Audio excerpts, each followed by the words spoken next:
आज आपण जे या ठिकाणी 1991 नंतरचं जग किंवा 1991 नंतरच्या महत्त्वाच्या संकल्पना आणि समस्या जागतिकीकरणाच्या बाबतीमध्ये हा आपण विषय या ठिकाणी चर्चित आहोत।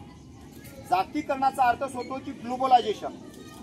जागतिकीकरण 1990च्या अगोदर जागतिकीकरणाची प्रक्रिया नव्हती, पण 1990 नंतर जागतिकीकरणाची प्रक्रिया या संपूर्ण जगभर आहे। हेतू एवढाच आहे की जगात असणारे जे काही राष्ट्र आहेत त्या सर्व राष्ट्राची आर्थिक, सामाजिक, शैक्षणिक, आरोग्य, कृषी ही परिस्थिती लक्षात घेता प्रत्येक राष्ट्र गर्भश्रीमंत नाही, प्रत्येक राष्ट्राचा विकास झाला नाही, यासाठी जगातील असलेले एकूण एक राष्ट्र, समविचारी राष्ट्र एका ठिकाणी आले आणि त्यांनी एक निर्णय घेतला की जर समजा आपण एखाद्या खाजगीकरणाला चालना दिलो नाही, जागतिकीकरणाला जर चालना दिलो नाही, तर या ठिकाणी आपल्या राष्ट्राचा विकास होणार नाही। हे विचार प्रत्येक राष्ट्रांनी डोळ्यापुढे ठेवला आणि डोळ्यापुढे ठेवून त्यांनी एक निर्णय घेतला की यापुढे आता आम्ही ग्लोबलायझेशन, जागतिकीकरण, खाजगीकरणाला आणि उदारीकरणाला आम्ही मोठ्या प्रमाणात प्राधान्य देऊ। त्याचा परिणाम असा झाला की अमेरिकेचे मोठे उद्योग, रशियाचे मोठे उद्योग किंवा इतर पाश्चात्य राष्ट्राचे मोठे उद्योग भारतामध्ये आले।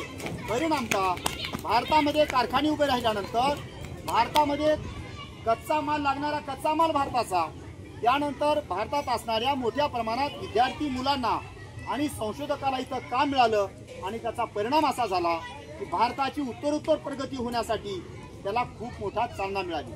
म्हणजे जागतिकीकरण हा जो शब्दप्रयोग आहे 1990 नंतरच हा शब्दप्रयोग पुढे आला, त्याच्या अगोदर जागतिकीकरणाचा विषय नव्हता। भारतात सुरुवातीला 1990च्या अगोदर एखादा उद्योग जर भारतात याचा असेल तर भारत सरकारची परवानगी घेण्यासाठी अनेक कायदे आणि कानून आणि अडचणी होत्या, त्यामुळं पाश्चात्य देशातले उद्योग भारतामध्ये येत नव्हते। सरकारला जेव्हा भारताच्या असं कळालं की जर समजा आम्ही जागतिकीकरणाला चालना नाही दिलो, खाजगीकरणाला चालना नाही दिलो, तर भारताचं खूप मोठं वाटोळ आहे। हे जेव्हा त्यांना कळालं तेव्हा त्यांनी सांगितलं की जागतिकीकरणाला आम्ही मोठ्या प्रमाणात प्राधान्य देऊ।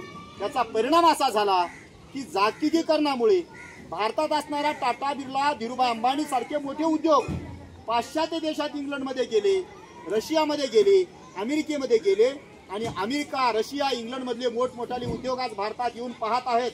त्याचा परिणाम भारताची जागतिक अर्थव्यवस्था मजबूत होण्यासाठी त्याचा पुरेपूर वापर झाला।